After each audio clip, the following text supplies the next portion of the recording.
អាយដាមវងសីវិសុទ្ធអញ្ជើញសុភូតដែលប្រើប្រាស់ជាផ្លូវការអគារទីស្នាក់ការគណៈបកប្រជាជនកម្ពុជាស្រុកស្ទងខេត្តកំពង់ធំនាព្រឹកថ្ងៃទី16ខែឧសភាឆ្នាំ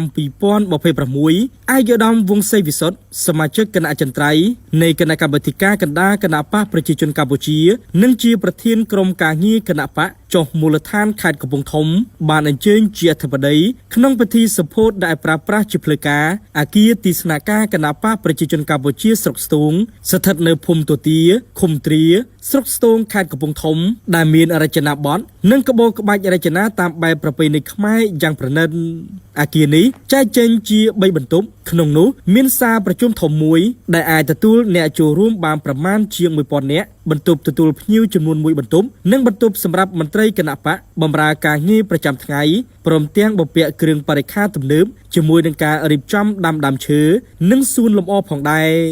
អាយដាមវងសីវិសុទ្ធបានកោតសរសើរនិងវិតម្លៃខ្ពស់ចំពោះអាយដាមថោជាថាប្រធានក្រុមការងារគណៈបកចុះមូលដ្ឋានស្រុកស្ទងដែលបានខិតខំចលនាប្រម៉ែប្រមូលធនធានក្នុងការសាងសង់អគារទីស្នាក់ការគណៈបកប្រជាជនកម្ពុជាស្រុកស្ទងដ៏ល្អស្អាតនិងធំទូលាយដែលនេះជាសមិទ្ធផលគួរជាទីមោទនៈថ្មីមួយទៀតសម្រាប់ជាហេដ្ឋារចនាសម្ព័ន្ធចាំបាច់បម្រើឲ្យការបំពេញមុខងារនិងបេសកកម្មរបស់គណៈបកក៏ដូចជាបម្រើដល់សេចក្តីត្រូវការផ្សេងៗរបស់បងប្អូនប្រជាពលរដ្ឋនៅមូលដ្ឋានស្របតាមការដ្ឋានជាយុទ្ធសាស្ត្ររបស់ក្រុមការងារគណៈបកចុះមូលដ្ឋានខេត្តកំពង់ធំពិសេសគឺមានទីស្នាក់ការគណៈបកនៅគ្រប់កន្លែងទាំងខេត្តនិងគ្រប់ស្រុកក្រុងឃុំសង្កាត់ទាំងអស់ក្នុងខេត្តកំពង់ធំចាប់ពីឆ្នាំ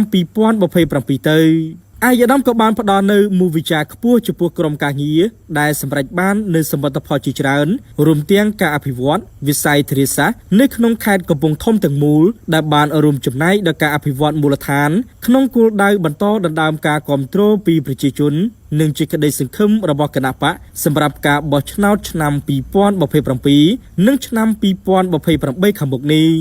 អាយដាមវងសីវិសុទ្ធក៏បាននាំមកជាមួយនៅការសាកសួរសុខទុក្ខពីសំណាក់សម្ដេចអគ្គមហាសេនាបតីតេជោហ៊ុនសែននិងសម្ដេចមហាបវរធិបតីហ៊ុនម៉ាណែតជូនចំពោះថ្នាក់ដឹកនាំមន្ត្រីគណៈបកគ្រប់ថ្នាក់ព្រមទាំងសមាជិកសមាជិកាគណៈបកទាំងអស់ដែលបានខិតខំបំពេញការងារកន្លងមកបម្រើឲ្យបព្វហេតុជាតិនិងគណៈបកក៏ដូចជាបម្រើឲ្យប្រជាជនស្រុកស្ទងទាំងមូលនិងសូមអរគុណចំពោះប្រជាពលរដ្ឋស្រុកស្ទងដែលបានបោះឆ្នោតជូនគណៈបកប្រជាជនកម្ពុជាក្នុងអាណត្តិកន្លងមកទាំងការបោះឆ្នោតជ្រើសរើសក្រុមប្រឹក្សាឃុំសង្កាត់និងការបោះឆ្នោតជ្រើសតាំងតំណាងរាស្ត្រអាយដាមវងសីវិសុទ្ធបានមានប្រសាសន៍ថាក្នុងរយៈពេលជាង2ឆ្នាំកន្លងមកនេះខេត្តកំពង់ធំកំពុងស្ថិតក្នុងចលនាវិជ្ជមានស្របតាមការដ្ឋានយុទ្ធសាស្ត្រទាំង3ដែលបានដាក់ចេញហើយសមិទ្ធផលនិងលទ្ធផលការងារជាច្រើនបានលេចឡើងជាបណ្ដើរទាំងក្នុងក្របខ័ណ្ឌការងារកសាងនិងពង្រីកគណៈបកទាំងក្នុងក្របខ័ណ្ឌការអភិវឌ្ឍមូលដ្ឋានលើគ្រប់វិស័យនិងការលើកកម្ពស់ជីវភាពប្រជាជនជាពិសេសគម្រោងអភិវឌ្ឍហេដ្ឋារចនាសម្ព័ន្ធចាំបាច់នានានិងគម្រោងវិនិយោគធំក្នុងវិស័យកសិកម្មនិងកសិឧស្សាហកម្មបានលេចចេញជារូបរាងឡើងជាបន្តបន្ទាប់អាយដាមវងសីវិសុទ្ធបានបន្តថាសមិទ្ធផលនិងលទ្ធផលការងារទាំងនេះបាននឹងកំពុងធ្វើឲ្យខេត្តកំពង់ធំមានការប្រែមុខមាត់ថ្មីនិងកំពុងប្រែក្លាយជាសក្តានុពលរបស់ខេត្តកំពង់ធំដែលជាខេត្តមានផ្ទៃដីធំជាងគេនៅចំចំណុចកណ្ដាលប្រទេសសម្បូរទៅដោយធនធានទឹកនិងមានប្រជាជនជិត1លាននាក់ឲ្យទៅជាមូលដ្ឋានសេដ្ឋកិច្ចនិងមូលដ្ឋាននយោបាយកាន់តែរឹងមាំនិងអាចឈរជើងយូរអង្វែងរួមទាំងជាឥទ្ធិពលទៅដល់ខេត្តជុំវិញជាច្រើនទៀតដើម្បីសម្រេចចក្ខុវិស័យរបស់សម្ដេចតេជោហ៊ុនសែននិងសម្ដេចធិបតីហ៊ុនម៉ាណែតប្រែក្លាយខេត្តកំពង់ធំឲ្យទៅជាបង្គោលនិងមូលដ្ឋានគាំទ្រដ៏រឹងមាំរបស់គណៈបកប្រជាជនកម្ពុជានិងប្រែក្លាយខេត្តកំពង់ធំ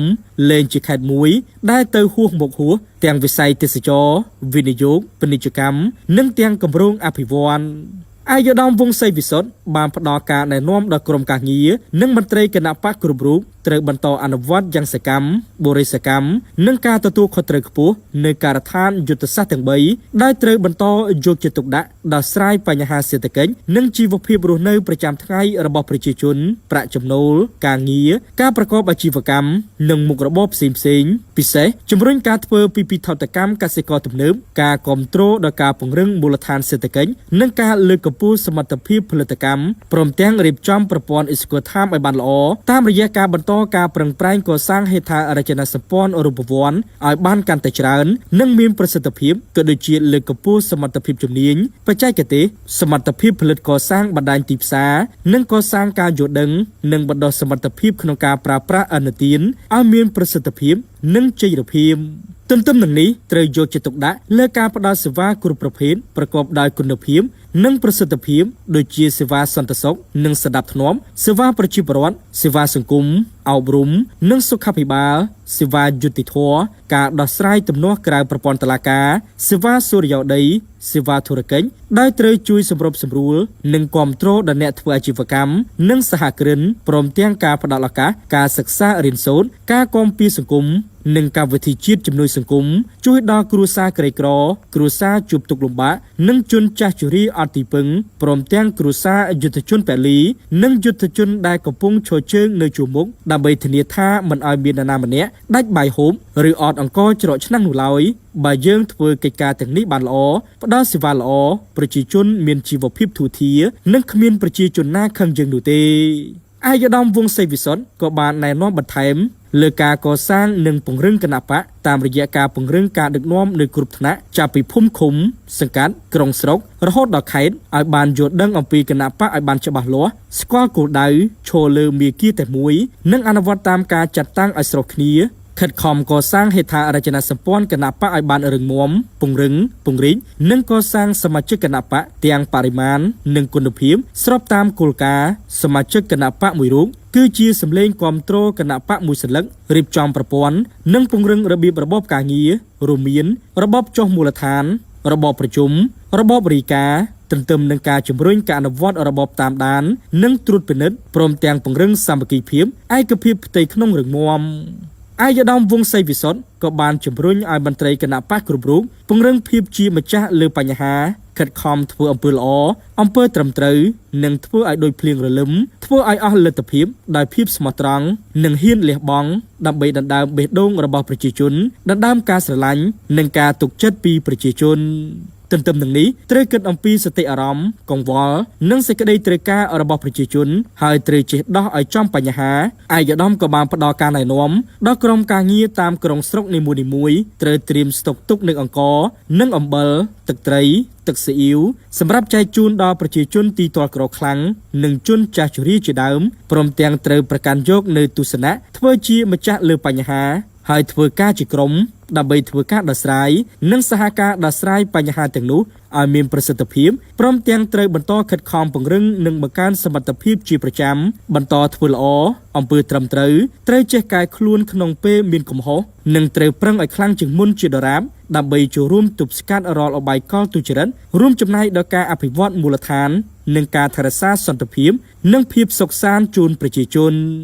ក្នុងឱកាសនោះផងដែរអាយដាមវង្សសេវិសុទ្ធបានពំនាំនៅអំណោយជាថវិកានិងសម្ភារៈបរិក្ខារមួយចំនួនជូនដល់សមាជិកសមាជិកាដែលបានចូលរួមក្នុងកម្មវិធី